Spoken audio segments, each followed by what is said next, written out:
They're calling it the greatest fight card ever. This Saturday, February the 22nd, 2025 in Riyadh, Saudi Arabia. As I said, they're calling it the greatest fight card ever. 7 fights, 4 world title fights, 3 fights that are absolutely brilliant. Today, we're going to be concentrating on the headliner of that card, which is the reigning champion, Artur Beterbiev, takes on Dmitry Bivol for the undisputed light heavyweight championship of the world. With me to discuss it, I've got my boys. To my left, I've got James Toon in the building. Yes, thank you very much for having me, mate. As you said, an absolute barn burner on Saturday, one you definitely don't want to miss. And this isn't one to turn up late for, as you said, world title fight after world title fight.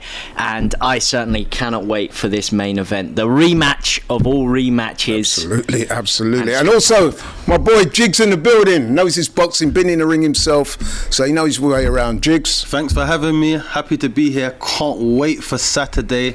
Top of the card is going to be absolutely epic. If you think the first one was good, the rematches are always better. So make sure you're there tuning in. 100%. And just before we start with the Beterbiev-Bivol fight, I just want to give you a flavour of the rest of the card. 6 other fights, in addition, obviously, to Beterbiev-Bivol. Daniel Dubois defending his IBF heavyweight title against Joseph Parker. We've got Shakur Stevenson, so-called best defensive fighter in the world, defending his WBC lightweight title against Kid Austin from Texas, America. We've got Carlos Adames of the Dominican Republic even. He's defending his WBC middleweight title against Britain's Hamza Shiraz from Ilford. We've got Virgil Ortiz. He's taken on Israel Majimov in a light middleweight clash. Excellent fight. Zhili Big Zhang. He's taking on Ajit Kabayel of Germany. That should be a great fight. And then lastly, but not least, we've got a local derby taking place in Riyadh, Saudi Arabia.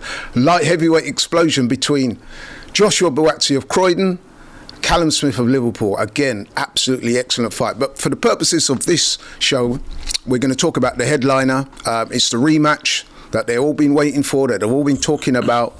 Artur Beterbiev, unbeaten, takes on Dmitry Bivol, who was unbeaten. He lost that last fight. Very close decision. Could have gone either way. Let's start with James. Why are you looking so much forward to this fight? Because, I mean, I don't really have to sell the fight. I don't really have to bring out too many superlatives, because anyone that saw the first fight knows exactly what you're in for. And it was so close, there wasn't really too much of a definitive winner, in my opinion, that I believe the second fight is going to carry on. It's more going to be around 13 up to 24 than around 1 to 12, in my opinion. And you're looking at a guy in Dmitry Bivol who a lot of sentiment online felt like he was unjustly served in that fight. He is also 6 years younger than Artur Beterbiev. Everything happening with Canelo and Turki Al-Sheikh. I think there's a lot of things rumbling in this, and I think we're going to see a big statement performance from Dmitry Bivol. But I mean, as you said, anyone that saw the first fight knows exactly what you're going to see. A technical masterclass between 2 grand supreme chess players. Absolutely well said. Jigs, what makes this fight such a special fight in your opinion? I'm a very big Bivol fan. I've based a lot of my boxing personally around him. The way he moves, the way he operates, the way he knows how to throw, the way he throws in threes. He never really throws in twos. He throws in threes a lot of the time. Sometimes he will do a 2-1-2. Sometimes he will do a 1-2-1. If you're pushing him back, he will wait for the opportunity and then he'll push you back. Like against Canelo, he didn't let him bully him. So I'm a very big Bivol fan. I'm a Beterbiev fan. I think he's an amazing fighter, but I'm a bigger Bivol fan, I'd say. But I believe that Beterbiev is going to beat Bivol. Reason being, age has a factor, XYZ. Yeah, I get that, but I feel like Beterbiev isn't a guy that's out partying. He's not a guy that's out drinking, smoking. He's a Muslim man. He's chilled. He's a family man. He works hard. The lung capacity that he has is different levels, and I feel like that's because where he's from in the world, they train in the mountains, so naturally they have better lung capacity. So when you see him pushing forward on the fight, it's not because he's got a better gas tank per se, like he's been training harder. He just naturally has better lungs because where he trains. Although he has been training in Canada for a long time now. Oh, fair enough. He does live in Canada. But I get it. Yeah, I know what you're saying. He's Chechnyan. Yeah. And those guys, man. They're different. They're different. Yeah, and the fact that you said he's a devout Muslim, so, you know what I mean, it's basically his family and boxing. Yeah, I believe Beterbiev will win. I think Bivol's the first time he didn't, his fight went to the scorecard, right? Yeah. Every other fight he stopped. Yeah. That's credit to Bivol, but I think this time round we might see Bivol get caught, personally. Oh, you do? Wow. Yeah. Who do you think won the first fight then? I was going better. Very close fight. I think Bivol started off really well, smooth operator, but then I thought the back end, the championship rounds as we call them, I think Beterbiev took a stance, strong, and yeah. I feel like to take the crown, you have to take the crown, and if you don't go and take the crown in the championship rounds, it's hard to get that decision. Yeah, that's what they all I say. don't like that, man. I don't like it. A fight is a fight. You sign up. Once they hold that belt above the ring, once they ring that bell, I don't think that you have to win by 3 or 4 rounds to take the belt. A fight is a fight. You've both done enough to get to that stage. But I do think that Jigs I would does make a good contest on. point, though. I mean, I don't think it's a rule. It's a kind of unwritten It's rule. an unwritten one. Yeah. I don't like it, but it is, unfortunately, It is as you part of said, it boxing, is a thing. Yeah. I think, you know what, just on that very quickly, and then listen, I see where you're coming from. I do have my reservations about that as well. However, what I would say in favour of that so-called unwritten rule is this. I think what that is there for is to stop people to try and nick world title fights. In other words, what they want people to do is come and win the title in earnest rather than move around the ring and nick rounds. Okay. The reason why that is in place is to encourage fighters that, listen, if you're going to take the title off the champion, you have to come to win. You have to be positive rather than be negative and hope that you can escape with a decision. I think that's the reasoning behind it. More than a Lawrence Okoli jab and clinch. Yeah, I think deal that's, in the they, championship. no disrespect to Lawrence Okoli, I'm not saying he does that, but you know what I'm saying. I think the reasoning or the rationale behind that unwritten rule is to stop people coming in and basically just trying to steal fights. Mm-hmm. You know what I mean? But anyway, listen, let's get back to it because I don't think that's going to happen this weekend. Who did you have in the first fight? Very, very close, but I just had Bivol edging it. But as I said, Yourself, who did you? one of those could have gone either way. I had Beterbiev winning by a round or two. I agree with my man Jigs there. I thought it was very, very close. A lot of the rounds were swing rounds, could have gone either way. But I think if you watch the fight back, which I've done, you will see that after about rounds 9, 10, 11 and 12, it was Beterbiev coming forward. He was making the fight. He was pushing the action. And that's not to say that Bivol didn't have his successes. But what I am saying is that Beterbiev seemed to be the one pushing forward, making the fight, looking to land those big punches. He didn't always land them, but he was doing a bit more, in other words. So I think he outworked Bivol in the final analysis, and I think he was deserving of his close win. But I can understand some people saying that they thought Bivol won. What I would disagree with vehemently is when people say it was a robbery. It was no robbery. Yeah, Robberies is when close. a fighter wins a fight by a considerable distance, 3, 4, 5 rounds, and gets shafted by the judges. This was not like that.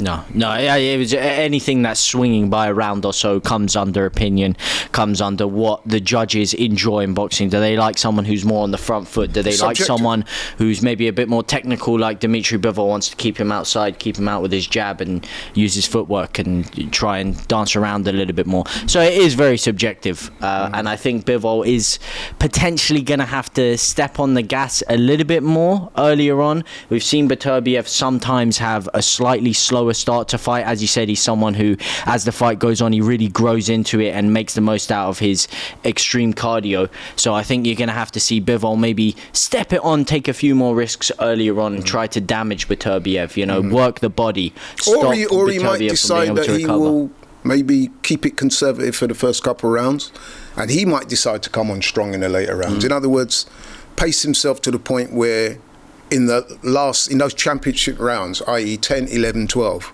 a big push to take the play away from. You can, but I think attack is the best form of defense. And as you've seen, you've been in a boxing ring. If someone's completely, constantly hitting you with shots to the body, no matter how hard they are, it drains your gas tank. It stops you from being able to retrieve that lung capacity. And I think if you want to get Beterbiev in the later rounds, you have to lay the groundwork earlier on in the fight. Go to that body early. It's a good technique. So just to sum up then, go around the table, we're going to start with Jig. So last fight you had Beterbiev. You're saying that you fancy Beterbiev again this time, and the chief reason for that is? I just think that he's a heavier hitter. If he catches him, he will hurt him and he's going to push him back a lot. So you think he'll be more aggressive this time? Beterbiev, you think? Yeah, but the thing about rematches is you've both been in the ring with each other, so there's going to be tweaks on both sides. Yes. They're both, so it's also going to be about who can adjust in the ring, because they're both going to make tweaks, but then you're not going to be fighting the exact same fighter that you fought first time. So it's who can make the change in the ring, and I just feel like Beterbiev, his mindset, how he is, the way he goes forward, what he's achieved, and even the the fact he's got that I think he's just gonna be too much. James? Very, very rarely do you see in a fight a younger fighter win the first fight and lose the rematch. I think Bivol just edged the first fight, and very rarely do you see two fighters go back into the same fight again and the younger fighter lose the second fight, which is why I think Bivol edged the first one, and I'm going to have to stick with him in the second one. You think Bivol, yeah? Yeah. Right, that's a very interesting point of view you made there about the rematches, how they tend to go, because I think the adage is most rematches are won by the person who won the first fight. So if we use that adage, then I would be tempted to say Beterbiev. However, I'm going to slightly change my point of view on this one. I think, and the reason why I say that, I think that Bivol, based on what I saw in the first fight, is capable of making more adjustments, tactics and, stuff like that. So I'm going for Bivol this time. Very narrow. Again, I think he's going to make a few adjustments. I think some of the rounds, when he didn't coast, but he allowed Beterbiev to take the initiative, I think this time he'll be instructed to try and finish some of those rounds strong.